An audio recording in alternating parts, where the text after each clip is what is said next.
Hello, everyone. How you doing? You caught me by surprise. I just Welcome to Shack Bites. Just thought I'd get in there, mate. That's all.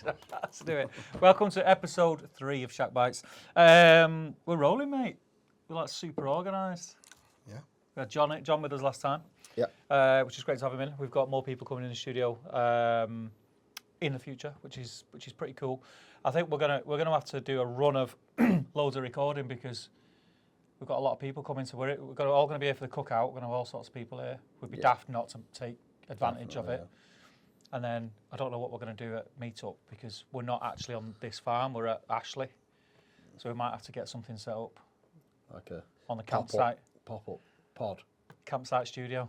Pop-up pod. And record and get people on. But yeah, it's going to be a lot of fun. As well as people who are more well-known in the community, if that's what I want to say. Our door is open to anyone who wants to come and promote anything or just get involved, basically. Give us a shout. Just have to drive to sunny Cheshire.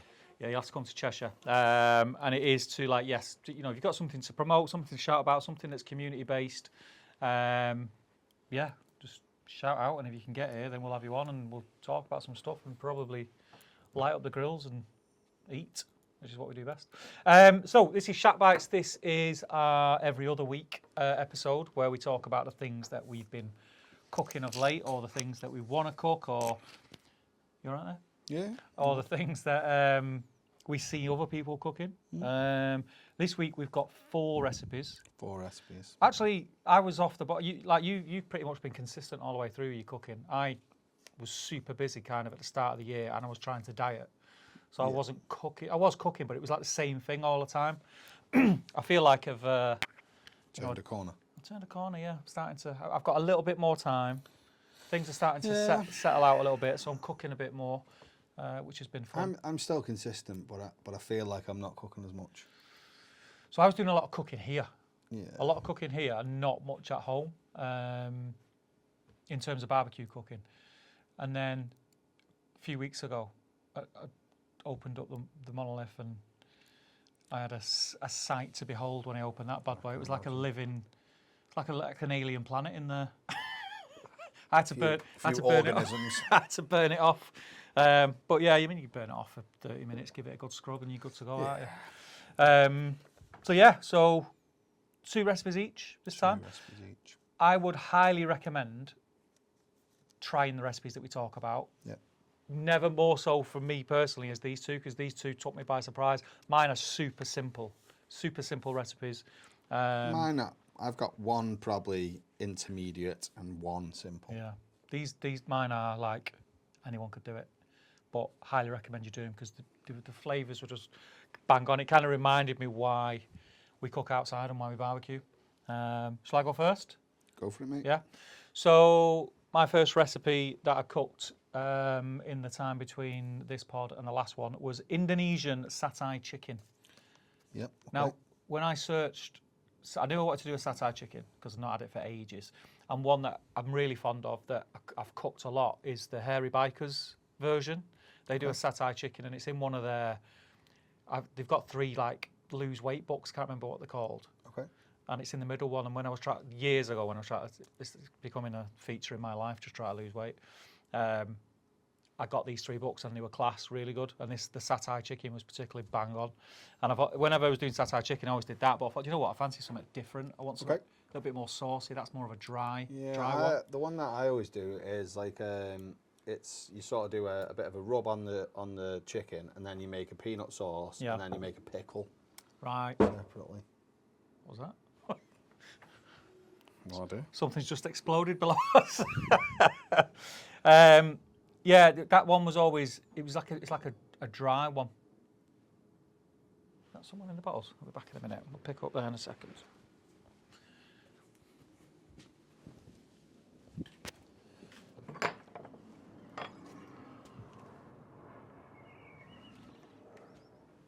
I think it's haunted, mate.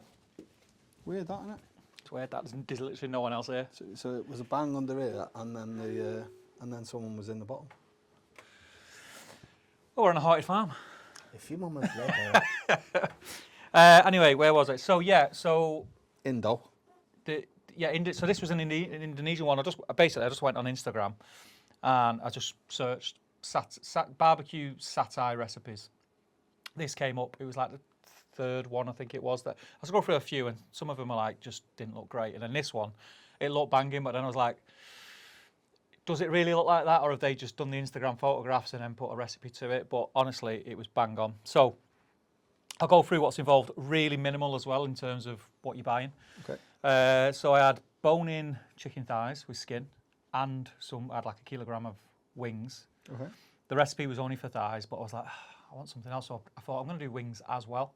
So I got some chicken thighs, some wings. The marinade is basically a tin of coconut milk, a tub of smooth peanut butter. You could use chunky if you wanted, I suppose, but I use smooth. 4 tablespoons of red Thai curry paste. Nice. The zest and juice of 1 lime, and then obviously salt and pepper to taste. Sounds good. You can add a little bit more liquid, a little bit of water, right, which I ended up doing because it was still quite thick. So I added a little bit of water just to thin it out, because one of the things that I wanted to do that they didn't do in the recipe, they just used it as a marinade, and I knew I wanted like a dipping bit for the wings or whatever. Definitely. So I wanted to split the marinade into 2, and I wanted it to go further. So I just added a bit of water, got it a little bit thinner, split it into 2, everything just in one massive big bowl, wings, thighs, all in there. Oh, I deboned the thighs. Should have said that. I deboned the thighs. You don't have to. You can cook them with a bone if you want. I just find it easier when I'm about to put it on a plate and I can slice them. So marinate them for it. Overnight's obviously going to be better. I didn't have that. I think it was about 3-4 hours that I marinated them for. Set the barbecue up for 2-zone cooking. Direct, skin down straight away. Got that char, got that crispiness on there, and then just put them over to the other side and just let them tickle away till they were cooked. It's chicken thighs, it's the darker meat, so you can't really mess them up. Even the wings as well, you could take them to like their 80s and they're fine. Yeah, definitely. So while they were on there, got my rice together. I was doing the rice, I was just going to do plain rice, and in the end I just thought I was going to throw some bits in it. So did the rice, I think I had star anise in it, some cloves. I'll do some jasmine rice. I just had what I had in the cupboard. That was the thing. I would have liked to have used like sticky rice. That's ideally, but did that, and then when it was ready, just put a load of fish sauce in, soy sauce, light soy sauce, dark soy sauce, and a touch of. I've got this like chili sauce stuff. It's proper powerful. I don't know why. I think someone got it me for Christmas. You'd love it. It's not my cup of tea. That's why it's been sat in the cupboard for like 6 months. Put a bit of that in, mixed it all through. That was banging. That was really good. Bunch of spring onions, charred some of them on the barbecue. Nice. So I got a colour on, just took the root end off, charred them, really nice. Bit of oil, bit of salt, pepper. The others finely sliced, so it's just like little bits for a garnish. And then that was pretty much it. Just plating up, and all I did was rice on one side of me. Did you do a little fancy bowl? I was going to, but I didn't. I normally do, and normally I'm a dead fancy with that, but yeah, I didn't. I just got I used pasta bowls, like just got half the bowl full of rice, sliced all my thighs up to nice like uniform pieces, filled all the other side, put the spring onion in, a couple of wings, and then I'd put a little bit of sweet chili sauce, then the raw spring onion, crispy onions. Yeah.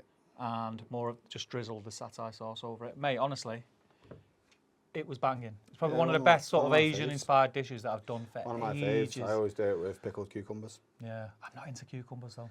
Yeah, but pickled. And you do it like like ribbons as well. Yeah. You know, like Does it still taste like cucumbers though, or does it taste like pickles?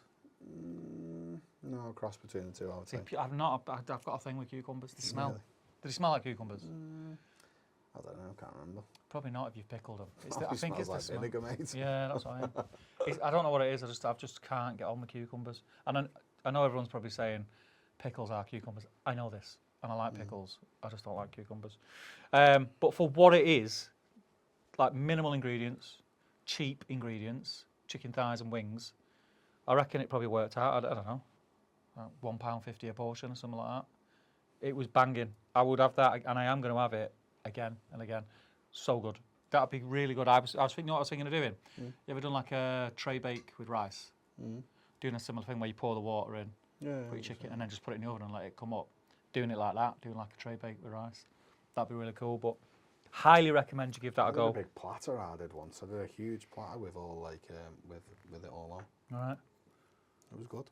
You can't go wrong, man. Chicken thighs on a barbecue. Chicken and rice.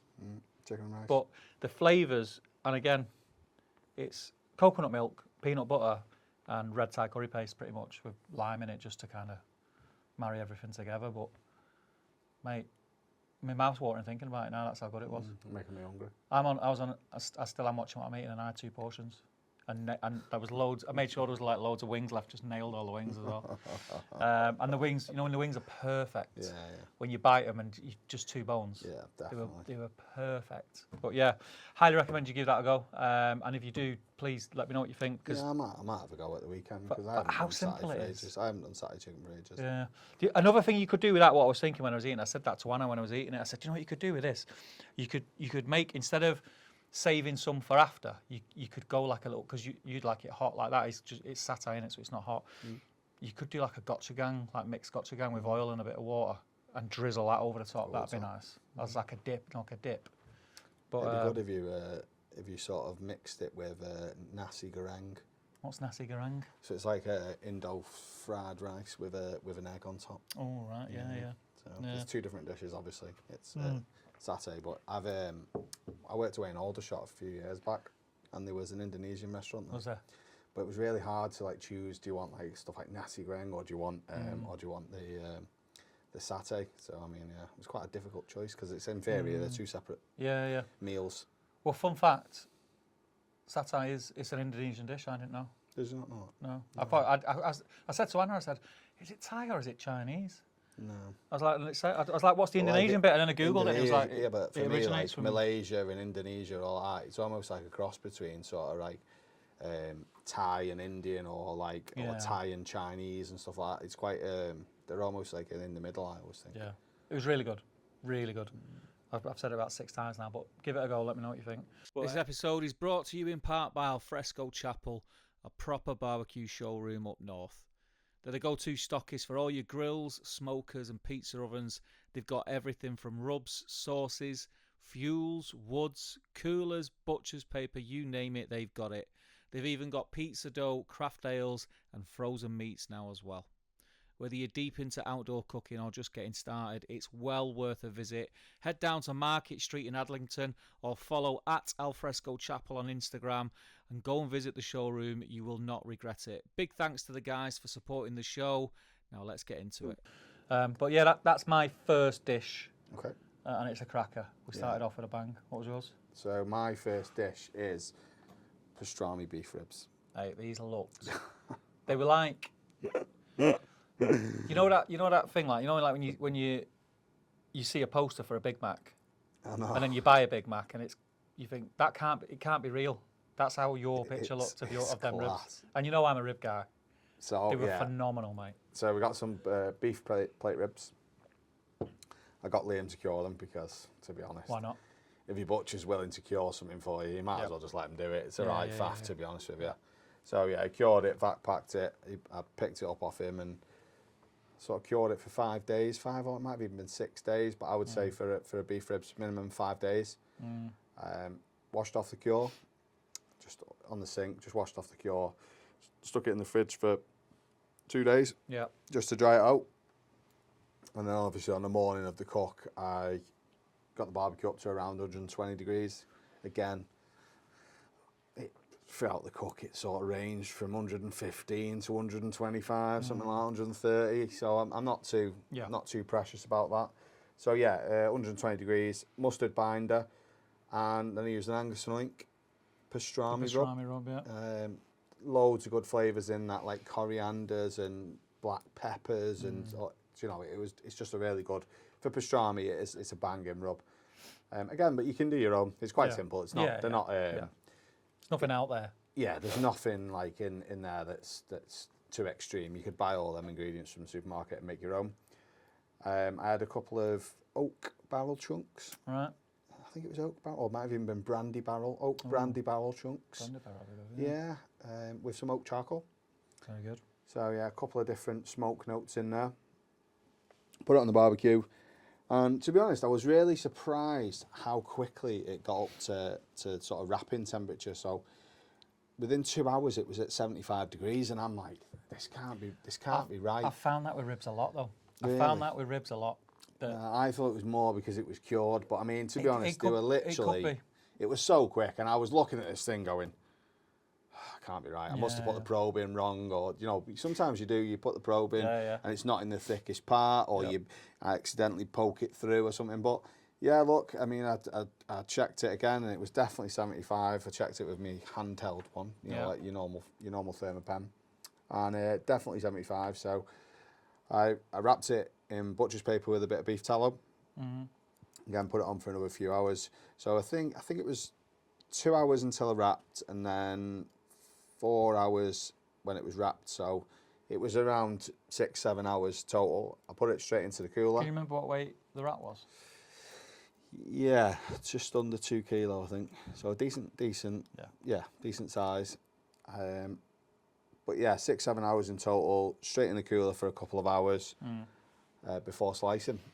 And then, I mean, when I sliced into it in ribs, and I'm like, I couldn't believe it. Like, how good I think it I looked, said like, in the group, didn't I? Like, have you marinated them in beetroot or something? The colour was just unbelievable. mega. Like, it was really, really good.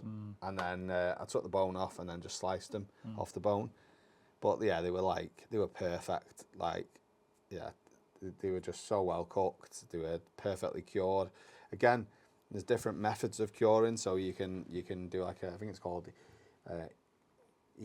equilibrium method or something, where where you put the right amount of salt in for the meat. Yeah. So you could leave that for 30 days and it still would never overcure. Or you can just lob a load of cure in and then make sure that you're only doing it for a certain period of time. I have no idea which method Liam used, by the way. Yeah. However, after 5 days, they were fine. I chatted to him after. What did he do? Because I mean, he didn't tell me. Nothing special. He told me he just cured them like he does bacon. Yeah, I know. Yeah. I was so impressed. Have you got one with cured? your ribs? As we speak, I've got a rack of ribs curing and a couple of beef cheeks. Oh, that was my next one. I was going to do some beef cheeks. I mean, what I would say Way ahead of you, baby. What I would say is I had a water pan in the whole time. Yeah. So with the monolith, you've got like 2 drip trays. Yeah. So I fill them drip trays with water, and I think, I mean, if you're doing, did you have to top them up because they're not very? They're quite shallow, aren't they? So normally what happens is by the time you get to wrapping stage, they've gone dry. Yeah. But by that time, you're not normally that bothered. Yeah. Because they're wrapped then and protected. However, when you're doing pastrami, what you should actually do is you should smoke it till it gets to 75 degrees. Then you should actually steam them.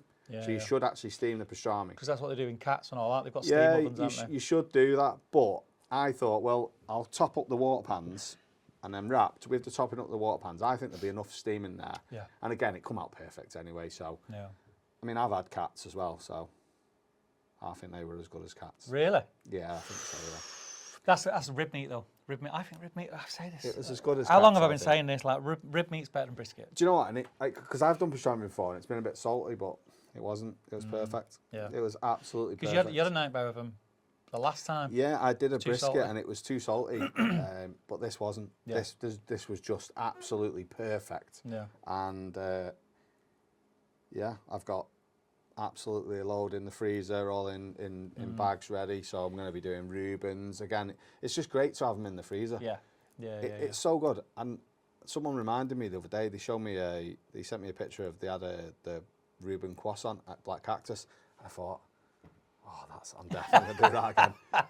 How good? Do you know what I mean? Yeah, that's perfect. That's the thing. But you say that, and I bet you've got a freezer full of. I've got a freezer full in of my brisket. freezer now. I've got brisket left from that brisket. So That brisket cook that I always go on about was my best brisket. I've still got brisket from that. Yeah, same. I've got rib meat, vac parts in the freezer. I've got it all. And I keep going, yeah, it's going to be a I've great got idea. This, pork belly. But then it's like, I've got to defrost it. Yeah, but what you've got to do is, I end up doing this all the time. I end up using them in pit beans or chilies. Yeah. As much as I try using them in other things, like, to be honest, you do a chili and you just literally just empty the freezer. Yeah. Or pit beans, empty the freezer. It's what it is, isn't it? I'm going to try and remember and use some of the stuff that I've got in the freezer this weekend because I I've got have sous vide. notes. So I have notes, like of everything that I have in the freezer. I've got it's wrote on the bags. That's as the extent I've got notes in my phone. You know what I'm like.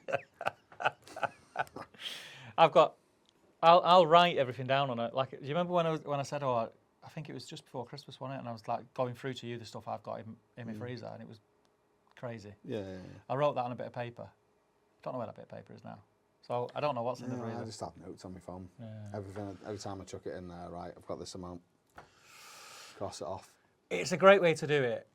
Yeah, And it just makes life easier. And yeah, I mean, we've done it before where you've cooked brisket, vac packed it, and brought it on one of the episodes, and you just microwaved it, and it's been fine. Yeah, it's fine. Totally fine. So it's fine. I've done it where, to be honest, I've just fried them in the pan as well. Fry it in the pan with a bit of butter. I like it like that, mate. It sounds. You get that little bit of a crust on it. Yeah, you get a little bit of crust on the outside.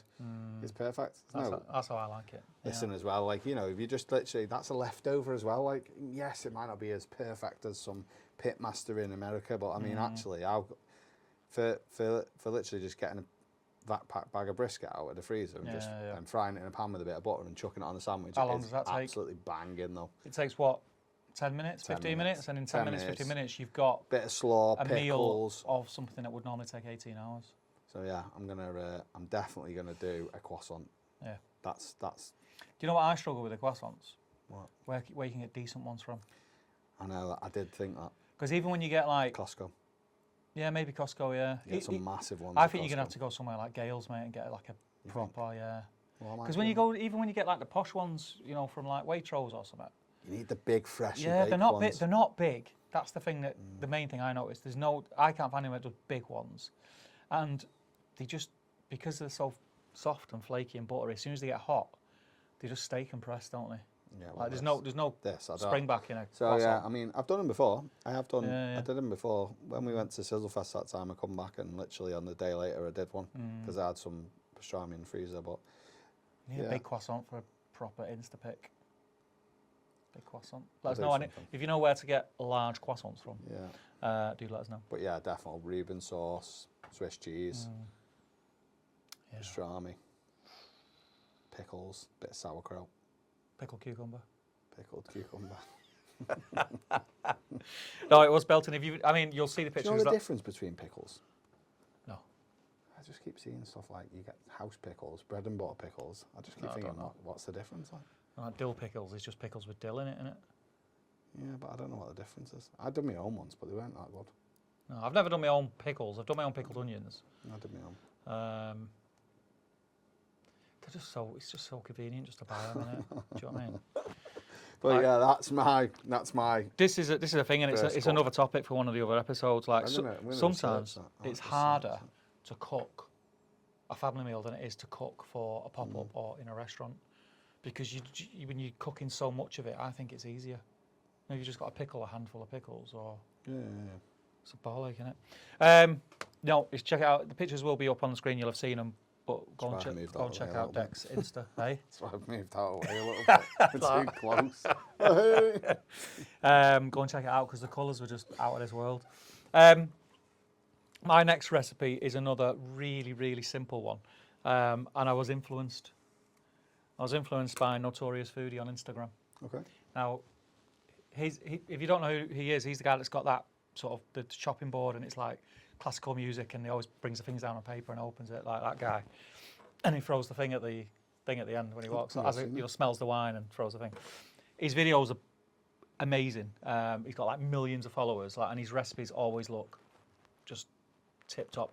He must be a chef because he also does a lot of stuff like with caviar. Caviar. He goes over the top with the recipes and ingredients that he's got. It's always like top end stuff, but his content is banging, and I actually seen him do this one weeks ago, and I remember thinking, because I had some nduja from we use a guy in Liverpool his company's called North by Sudwest, and it's spelt weird. It's North as in and then by, and then it's SUDOUST,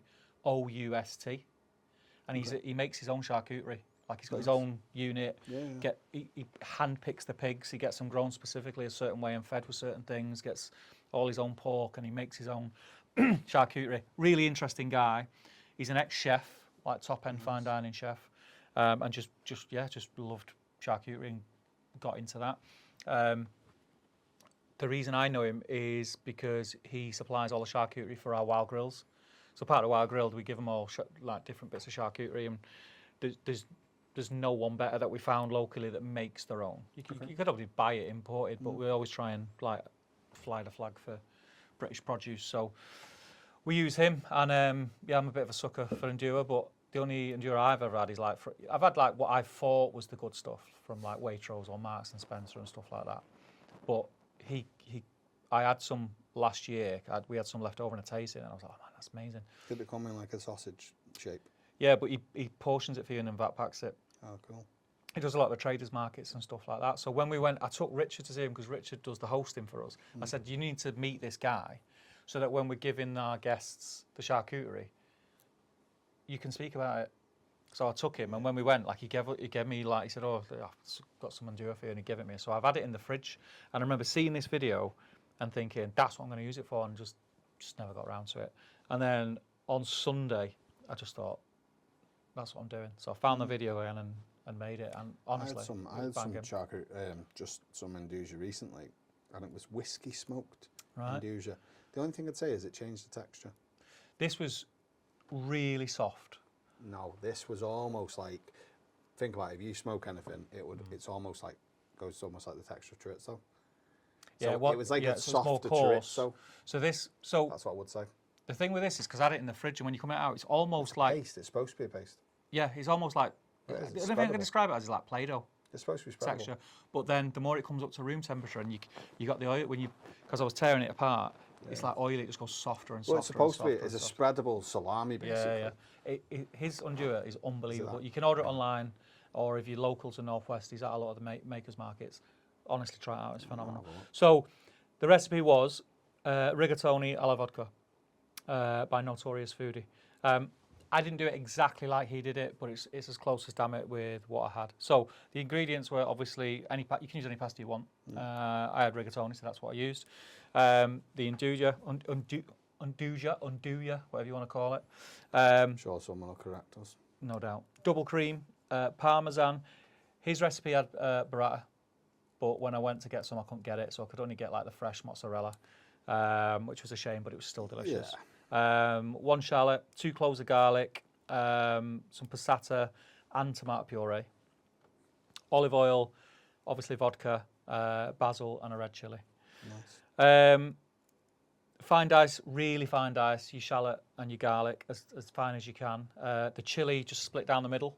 You don't need to chop it up because you're taking it out, you're not leaving it in. So you're going to get the flavour out of it. You split it down the middle. Sweat it off in a pan. Loads of really good quality olive oil. Put it in, like almost swimming in the olive oil. And you want it hot, between medium and hot. You don't want it too hot where you're deep frying the shallot and the garlic, but you want to get it softened quite quick. Once it's started to soften, you've got a nice colour on it. Add in a full stem of basil with 5-6 leaves on it. Throw that in. Keep mixing it through. That's different than I would normally do because with basil I would normally put it in at the end because does it lose its flavour? I assume not, obviously. If you you're taking it out, so all you're doing is I'm assuming it's just to infuse the oil. Okay. Yeah, so you throw that in, you're stirring it through, add your passata, your puree, cook your puree, always cook your tomato puree off. So try and sort of make a thing in the pan, puree, cook it off, mix that through, glass of vodka, quite a bit. He put loads in, I didn't put as much as him in. He put loads in. And the thing is, I had to go and buy a bottle of vodka from... I was going to say, I don't have vodka in the house. I had vodka in the house, but it was Smirnoff. And I thought, I'm not using Smirnoff. That's tacky as anything. I'm not using Smirnoff in cooking. So I nipped to Aldi, and they had... it's obviously their version of Grey Goose. Like a French... like Belvedere or something. Yeah, something like that. It was still 16 quid a bottle. So I'd use Smirnoff. so I bought it. The thing is, I do like a vodka and lemonade every now and again, so I thought I will drink it. So I got that, put some of that in, flambéed it, just to burn off the alcohol. Add in a full carton of cream, so it's about 330, 350 millilitres of cream. Little bit of pasta water. And then what I did was, he's obviously like done it many times before and has got his ingredients nailed. I was just like ad-libbing, adding what I thought, which is the way you think you should cook when you're cooking Italian anyway. It's all about feeling it. So I ended up putting a little bit more passata in because the colour after I'd put all that cream in was a little bit too light. White, yeah. And I wanted a little bit of colour to it, so I added more passata in, cooked it through. Out more like an orangey colour. Yeah, it was a dark orange though. I wanted it a dark orange. I didn't want it to be like a tomato sauce. So yeah, and I didn't want it to be too creamy. Yeah. So yeah, I just played around with it and I was tasting it, seasoning it as I went, salt and pepper. I then went in with a load of grated parmesan, like freshly grated parmesan. Yeah. Tossed that through. The more the better. Yeah. I did some smoked more at the end. parmesan. Oh, did you? Cold smoked parmesan. That'd be nice. That'd work well with this. That. But the nduja was really smoky. Yeah. Like really smoky. Obviously, you've either got your pasta cooked or you cook it alongside whilst you're doing this. Throw that in, toss it through. Again, thickness, texture. Make a call on it. If it's a little bit too thick, add more pasta water. I didn't need to. And then it's simply just plating up. And all sorry, it's not just plating up. I'm lying because you bake it. So then what I did, I put it into an oven dish, and then I broke off some more of the. I'll tell you what I didn't tell you to do. Added some of the nduja to the onion and garlic, shallot and garlic. Not loads, just a little bit. But then what you've got left, sprinkle it over your pasta and your sauce that's in your oven dish. Whack that in the oven, so it goes. You almost crisp in the top, and all the nduja just melts. This is something I would absolutely cook. It just melts through it, mate. It's unbelievable. Then take it out, break up your. If you've got burrata, use burrata. But I had mozzarella, so broke that up, put that on top, and then dressed it with some fresh basil leaves, more olive oil on top, and then just spooned it onto plates and ate it, mate. It was. I knew it was going to be good because I could smell it while I was eating it, and it's nduja. I think it's nduja. Pasta and it's tomato. I just love the flavour of nduja. The heat was a weird heat because it wasn't like a smack you in the face heat. It was just kind of like built up. You know, at the back. I just like the flavour. I just think it's like flavour on steroids. nduja. Smoky. It's got heat to it. Salty. Salty. Yeah, everything that I like. But yeah, phenomenal dish. It's meaty, smoky, salty. Yeah. Weirdly. So I was talking to Anna about it because Anna was like, "Oh, this is really nice." She thought it was a little bit hot for her, but I thought it was perfect. What she said was, she said in a weird kind of way, I can taste the vodka, but not taste the vodka. And it sounds stupid, but I knew exactly what she meant. Oh, okay. So you could get almost. It wasn't like an alcohol. Like a freshness or something. Yeah, it was a weird way to describe it. Because I've seen a few recipes where they do a vodka sauce for pizza. Yeah. And I fancy doing that. Yeah. I've still got it on my phone. So I'd have to try it without the vodka, but I think it wouldn't be as good. Really? I mean, obviously, it's a la vodka. It's a pretty well-known, famous Italian sauce. It's there for a reason. Yeah. But yeah, I'd definitely try it again. If you don't like it too hot, don't use the full chili when you're putting that in with your shallot and your garlic. Just put half in. I added some. Like me, put 2 in. I added some chili flakes as well. Or 3. Put some chili flakes in with the when I put the shallot and garlic in. Forgot about that because I did it sneakily because Anna was like, "Don't put any of them in there." And I went, "No, I won't, love it." And she went out. Yeah, put a little bit in. But both of them dishes were phenomenal. If I had to pick out the two, I'd probably say the pasta dish. Really? Was my favourite dish. And you've probably noticed I didn't cook that on the barbecue, so I've cheated really, seeing as we're a barbecue podcast. Well. But you could easily do that on your barbecue, but for the time it takes, you like your barbecue to cook for 10 minutes. If the nduja's smoked, I mean, I'm thinking you should take that as a smoked dish. Yeah, I would cook it. If it was summertime and it was warm, I'd cook it on the barbecue all day long, but I was just cooking it. And I didn't cook that in mind to think, oh, I'm going to share that on the podcast. It wasn't my intention, but I enjoyed it that much. It's worth a share. I wanted to talk about it and say, give it a go. But yeah, it was phenomenal. So your next one, we're actually going to taste, aren't we? We're going to taste it. So I'm going to stop the camera now. I'm going to go and get it. And then while we're munching, you can talk for it. Yeah, man. This episode of From the Shack is brought to you in part by Pit Barrel Cookers, one of the simplest, most reliable ways to get into proper charcoal cooking. If you've not seen one before, it's a vertical drum smoker that makes it ridiculously easy to get amazing results. Ribs, brisket, wings, you name it. Hang your meat, shut the lid and let it do its thing. I've used mine now for about 6 months and it's still one of the most hands-off bits of kit I've got. They're built, solid, easy to use and available right here in the UK. Go and check them out at Firefly Barbecue. You can book online or go in the shop and have a look and try it out. See you in the show. No more ghostly encounters. No, warm enough. Warm enough, yeah? Yeah. Hold it up. Hold it up. Oh, yeah, it's warm enough, that, isn't it? Oh, man. Just get it in there. So just pour it on. Yeah, just pour it on. So if you hadn't noticed, my cook is queso. Queso. Queso. Look at that, mate. So I'll put it all on? Just put it all on, mate. Can't be reheated twice, can it? No. Yeah. Shack bites. Proper shack bites, this. Now, you are going to have to put with us crunching. Can I tuck in? Yeah, go for it, man. Do you want to explain what the... So, let me just grab one piece, like, just because otherwise I'm going to be sitting here starving, that's all. Smoky. Isn't it? That proper smoky. That's because if you leave it, it's not smoky the first time round. Right. Right, it's like it mellows, doesn't it?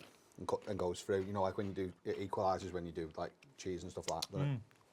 So, That's really good. nacho cheese, Yeah. 2 tins of chopped tomatoes, a tin of chicken soup. All right. That's a curveball. I know. I mean, there was about a litre of nacho cheese, though, by the way. What's that? Yeah, it was like Was this like the cartons? It's Is it the stuff we got for loaded fries? Yeah, Is it the same stuff? pretty much. Yeah, Right. Pretty much big, just like a nacho cheese, big tin. About tenner for a big massive tin. Cooked beef mince, about 500 grams. Yep. Full jar of jalapenos. Yep. Full jar of jalapenos. None of the. I didn't put any of the brine in. Just drained. Just the things. Chucked in. These are going to get nailed. Tub of cream cheese. Oh, yeah. Couple of tablespoons of like your favourite rub. I think I used just a Firefly one that I've been using. Mix it together.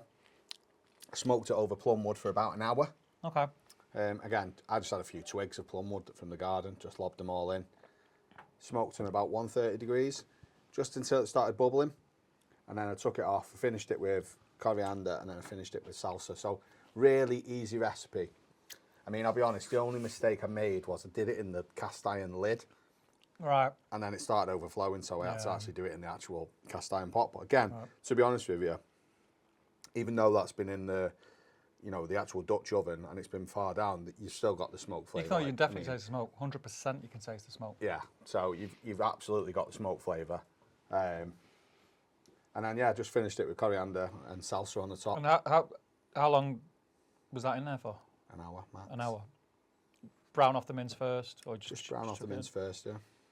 It's banking that. You think? Do you know what that'd be really nice on? Do you know what I'm gonna tell you, right? What I'm doing tonight for my tea, Go on. and I think it'll be the same. Go on. Philly cheesesteak. It wasn't going to be that, but yes. So this is going on. Philly I was cheesesteak. thinking steak tacos. Yeah. Same thing, isn't it? Steak tacos, Same. Philly cheesesteak. Yeah. So Mate, that's really good. We've got some soft baguettes. Is that a recipe that you've seen somewhere, or is it just for just going to? Mixture of what I've seen and what I fancied. So I, to be honest, what I do most of the time is I look at a few different recipes, and then I'll go look at a few different ones, and then just sort of. The one of the recipes I found didn't have any jalapenos in, but I felt like it's got jalapenos in. That's really good. It's like a. It's hard to describe what it is. It is hard to describe because it's almost not cheesy, weirdly. I know, and that's what I thought. I think I would have preferred it is it being cheesy. a bit more cheesy. It's though. more like a sauce, isn't it? So I think next time I'd maybe put some cheddar cheese in it to make it a bit more cheesy. But I like how loose it is compared to being thick. Like, because it's that loose, it's gonna float on all. It tastes like a chilli. Yeah, like a white chili. Well, it almost is. It's got mince in it. It's got mince in it, yeah. So. It's only had a couple of tablespoons of rub. Belgium. Really good. So that was my second one. That's 4 recipes you've got to try. We're going to sign off now and finish them. Finish them. Yeah. Um, Don't want people to complain. No, with me munching, because I will be munching. But yeah, try them out. Let us know what you think. We also remember, I think we've said it in the last 2, if there's recipes out there that you found and you think Steve and Dec might enjoy that, or I bet they'll enjoy that, or it's like a bit of an out there one or a fad or whatever, Yeah. let us know. We'll give it a go. Some of them we may even do live here. We'll see what happens. We're still finding our feet in the studio, but yeah, it's a lot more comfortable to come and Yeah. and got a record nice the box podcast setting here. up. Yeah. So yeah, thanks for listening, and let us know what you think. Let us know what you're cooking. Tag, share, like, all that kind of stuff, and we'll see you in the next actual episode, which will be episode 3, where we're talking about... Oh, no, because this is going to be after that, isn't it? What? This goes out after. Yeah. Ignore that. I'm excited. I'm excited when I eat.